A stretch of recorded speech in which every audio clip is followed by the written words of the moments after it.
सप्तम संस्कृत दीपकम द्वितीय भाग में चैप्टर 9 नवमः पाठ अन्नाद भवन्ति भूतानि।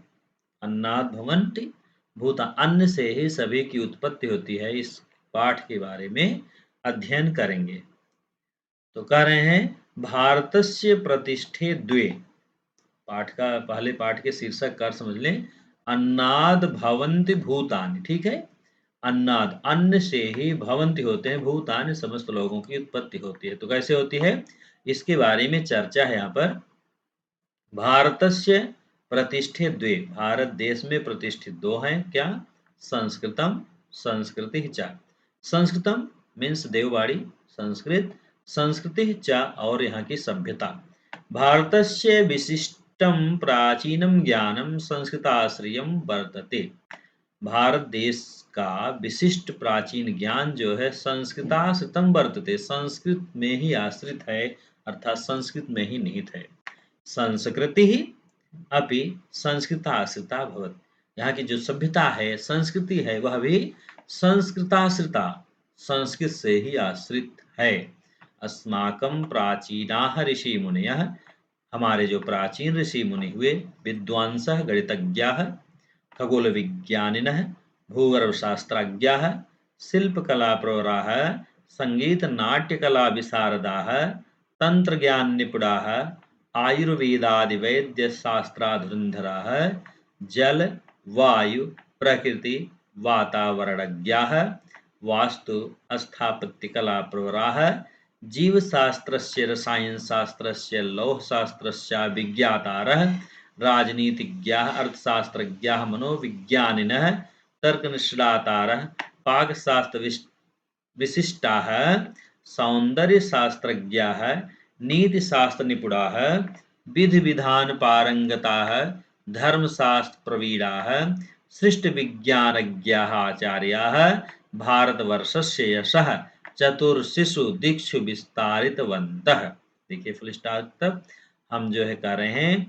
हमारे जो प्राचीन ऋषि मुनि हुए, विद्वान हुए, गणितज्ञ हुए, खगोल विज्ञान को जानने वाले हुए, भूगर्भ शास्त्री हुए, धरती के अंदर कहाँ क्या है यह जानने वाले, शिल्प कला के जानकार जो हुए, संगीत नाट्य कला के जो जानकार हुए, तंत्र ज्ञान से निपुण जो हुए, आयुर्वेद आदि वैद्य शास्त्र के धुरंधर जो हुए, जलवायु प्रकृति वातावरण के जो विशेषज्ञ हुए, वास्तु स्थापत्य कला प्रवराह विशेषज्ञ हुए, जीव शास्त्र के जो विशेषज्ञ हुए, रसायन शास्त्र के जो विशेषज्ञ हुए, लौह शास्त्र के जो विशेषज्ञ हुए, राजनीतिज्ञ, अर्थशास्त्री, मनोवैज्ञानिक, तर्क के विशेषज्ञ, पाक शास्त्र के विशेषज्ञ, सौंदर्य शास्त्र के विशेषज्ञ, नीति शास्त्र के विशेषज्ञ, विधि विधान पारंगता है, धर्म शास्त्र में जो प्रवीण हैं, कुशल हैं, सृष्टि विज्ञानिका है, सृष्टि के जो वैज्ञानिक हैं, आचार्या है, भारतवर्षस्य, भारतवर्ष के, यशः, यश को, चतुर्षु दिक्षु, चारों दिशाओं में, विस्तारितवन्तः, फैला दिए हैं। अर्थात ये सभी भारत देश के यश को, कीर्ति को चारों दिशाओं में फैलाए हुए हैं। आगे देखते हैं। अधुना, आज भी, अपि संस्कृत ग्रंथान आश्रित्य अनेके जनाः वैज्ञानिका शोधं कुर्वन्ति सन्ति। अधुना, आज भी संस्कृत ग्रंथान, संस्कृत ग्रंथों पर आश्रित अनेके जना, अनेक लोग, वैज्ञानिका शोधं कुर्वन्ति सन्ति, वैज्ञानिक जो है शोध कर रहे हैं। भारतीय दर्शन शास्त्रे सृष्टि उत्पत्ति विषय नैके विचारा प्रतिपादिता सन्ति। भारतीय दर्शन शास्त्रों में सृष्टि के उत्पत्ति के विषय में अनेक विचार प्रतिपादित हैं। एतादृशा प्रमुखाः विचारा वैदिक वाङ्मये लौकिक वाङ्मये च वर्तन्ते। ये जो प्रमुख जो विचार हैं, वैदिक और लौकिक दोनों साहित्य में विराजमान हैं। तेषु सृष्टि क्रमस्य विषय वयं पठामः। उसी सृष्टि के क्रम में हम सभी जो आज यहाँ पढ़ते हैं। तो वह क्या है, आगे देखते हैं। पुत्री ने अपनी माँ से पूछा, पुत्री अम्ब, हे माँ, मम काचित जिज्ञासा अस्ति। हे माँ, हमारी थोड़ी जानने की इच्छा है। क्या है जिज्ञासा? वयम मनुष्याः, हम सब मनुष्य, प्राणिनः कीटाः च कथं भूलोके आगताः, हम सभी प्राणी कीट पतंगे भूलोक पर इस धराधाम पर कैसे आ गए, इस पृथ्वी लोक पर कैसे आ गए। माता माता कहती वत्से हे पुत्री तदर्थम भवती प्रथमम पृथिव्याः उत्पत्ति क्रमम जानीयात। हे पुत्री उसके लिए हमें पृथ्वी का जो है उत्पत्ति क्रम सृष्टि क्रम क्या है वह जानना होगा। पुत्री ने कहा हो अरे रोचकम स्याद कृपया श्रावयतु, बहुत ही अच्छा है मुझे भी बताइए। माता ने कहा अस्तु ठीक है। प्रथमम ब्रह्मणः आकाशस्य उत्पत्ति अभवत, पहले ब्रह्मा की उत्पत्ति जो है आकाश से होती है। पुत्री ब्रह्मा इत्युक्तो किमम्ब, ब्रह्मा से इससे क्या मतलब है माँ। माता ने कहा ब्रह्म इत्युक्ते चेतना शक्ति ऊर्जा वा या सर्वत्र व्याप्ता अस्ति। ब्रह्म इसका अर्थ है शक्ति ऊर्जा जो कि हर जगह व्याप्त है। यथा जैसे आकाश अड़ुह च सर्वत्र व्याप्त अस्ति, जैसे आकाश जो है सर्वत्र व्याप्त है ऐसे ही अणु के रूप में सभी जगह विद्यमान है, छोटे से छोटे कण में भी विद्यमान है। इसके बाद है पुत्री अनंतरम, इसके बाद माता आकाशात वायु उत्पन्न, आकाश से वायु उत्पन्न होता है।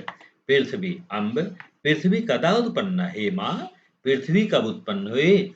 माता शृणोतु वदामि, सुनो तो मैं बताती हूँ। वायु अग्नि उत्पन्न, वायु से अग्नि उत्पन्न हुई। पुत्री एतत् सर्वम किमर्थम अम्ब, हे माँ यह सब किस लिए। साक्षात मनुष्याणाम उत्पत्ति बदत, आप हमें सीधे सीधे मनुष्यों की उत्पत्ति ही बताइए। माता अयवत्से हे पुत्री एतत् सर्वं नास्ति चेत कथम मनुष्य प्राणिनः जीवन्ति, अगर ये सब नहीं होंगे तो मनुष्य प्राणी कैसे जीवित रहेंगे। पुत्री जलम आहारः वायु च अस्ति चेत पर्याप्त खलु, जल आहार वायु च अस्ति चेत पर्याप्त खलु, यह पूर्ण रूप से सत्य है। आगे देखते हैं। माता आम हाँ अतः तेषामपि उत्पत्तिम जानातु, इसलिए हमको जो है वायु की अग्नि की इनकी भी उत्पत्ति जाननी होगी। पुत्री तर्हि अग्नि कस्य उत्पत्ति अभवत, तो हे माँ बताइए अग्नि से किसकी उत्पत्ति हुई। माता ने कहा अग्नि जलस्य उत्पत्ति अभवत, अग्नि से जो है जल की उत्पत्ति होती है। पुत्री जलात मनुष्यस्य उत्पत्ति खलु, तो पुत्री ने कहा क्या जल से मनुष्य की उत्पत्ति हुई है। माता ने कहा नए वत्से नहीं पुत्री, जलाद पृथिव्या उत्पत्ति बहुत, जल से जो है पृथ्वी की उत्पत्ति होती है। पुत्री अहो अरे सत्यम सत्य है, अहम विस्मृत मती मैं तो भूल ही गई थी। पृथिव्या तो प्राणिनः मनुष्या च उत्पन्नाः, पृथ्वी पर जो पृथिव्या तो प्राणिनः मनुष्या च उत्पन्न, और पृथ्वी पर ही पृथ्वी से मनुष्य उत्पन्न हुए। माता ने कहा नहीं नहीं नहीं, पृथिव्याः औषधीनां सस्यानां वृक्षादीनां च उत्पत्ति अभवत, नहीं नहीं पृथ्वी से जो है औषधियों का फसलों का वृक्षों की उत्पत्ति होती है। पुत्री अहो अद्भुतम, अरे ये तो बहुत अद्भुत है।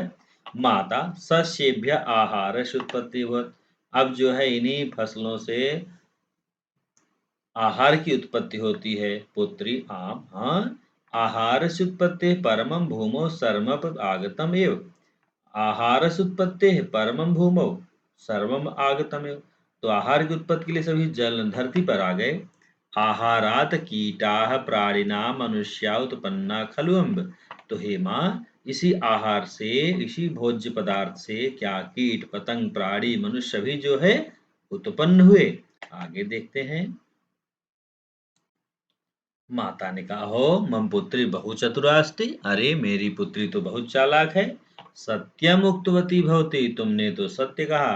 पुत्री अम्ब हाँ माँ, भवती एतत् सर्वम कथम जानाति, आप यह सब बातें कैसे जानती हैं। माता अहम आधुनिकम रसायन शास्त्रम उपनिषद ग्रंथांच पठितवती, मैंने आधुनिकम आधुनिक रसायन शास्त्र केमिस्ट्री उपनिषद आपके वेद पुराण उपनिषद ग्रंथांच पठितवती, मैंने इन ग्रंथों को पढ़ा है। पुत्री अहो अहमप उपनिषदम पठाम्यम बहे माँ, तो मैं भी उपनिषद पढ़ती हूँ। माता सत्यम वद से सत्य है पुत्री, अवश्य उपनिषद ग्रंथा पठनीय, हमें अवश्य ही उपनिषद ग्रंथों को पढ़ना चाहिए। यतः अस्माकं भारतस्य मौलिकं ज्ञानम तेषु निहितम अस्ति, जिसमें कि हमारे भारत देश का मौलिक ज्ञान निहित है। तेन अस्माकं जीवनस्य अपि उत्कर्षः भवति। उससे हमारे जीवन का भी उत्कर्ष होता है, उन्नयन होता है। आगे बढ़ते हैं शब्दार्थों पर। तो आपने पाठ का अर्थ मित्रों देख लिया। इस वीडियो के माध्यम से आपको यह पाठ समझ में आ जाएगा आशा है। यदि आप वीडियो स्किप नहीं करेंगे मित्रों, अब हम शब्दार्थों पर चलते हैं। शब्दार्थों में क्या बताया गया देखते हैं। वयम शब्दार्थान जानीमः। भूतानि प्राणिनः समस्त प्राणिगण, अम्ब भौमात्मा ब्रह्म समष्टि चित्ते शक्ति सर्वव्याप्त परमेश्वर, सर्वत्र व्याप्त चेतना जो है वही ब्रह्म है। ब्रह्मण सर्वव्याप्त परमेश्वरात सृष्टिकर्ता से, काचित कापि कोई जिज्ञासा ज्ञातुम इच्छा जानने की इच्छा, तदर्थम अतः इसलिए, उत्पत्ति क्रमम उत्पत्ति क्रमम उत्पत्ति का क्रम, जानीयात अवगेत अवगच्छेत जानना चाहिए, वत्से हे पुत्री बेटी, अग्ने वहिने आग से, विस्मृतवती ना स्मृतवती भूल गई। आगे है औषधि नाम औषधोपयोगी पादपानाम जड़ी बूटियों का, उक्तवती अवदत बोली, पठनीयम पठेत पढ़ना चाहिए, रसायन शास्त्रम रस शास्त्रम रसायन शास्त्र केमिस्ट्री। आगे है, आगे हम जो है एक पदेन प्रश्नों पर आते हैं। वयम अभ्यासम कुर्मः, हमने अभ्यास कार्य किया। अधः प्रदत्तानाम प्रश्नानाम पौढ़वाक्येन उत्तरम लिखन्तु। अब देखिए इसमें पौढ़वाक्य में उत्तर है। तो मित्रों हम जो है प्रश्न उत्तर के लिए अगले वीडियो में मिलेंगे। आशा है कि यह पाठ आपको समझ में आ गया होगा। यदि आप वीडियो स्किप नहीं करेंगे, शब्दार्थों को देख लिया, पाठ के अर्थ को देख लिया, और अभ्यास प्रश्नों को अगले वीडियो में करते हैं। नमः संस्कृताय मित्रों।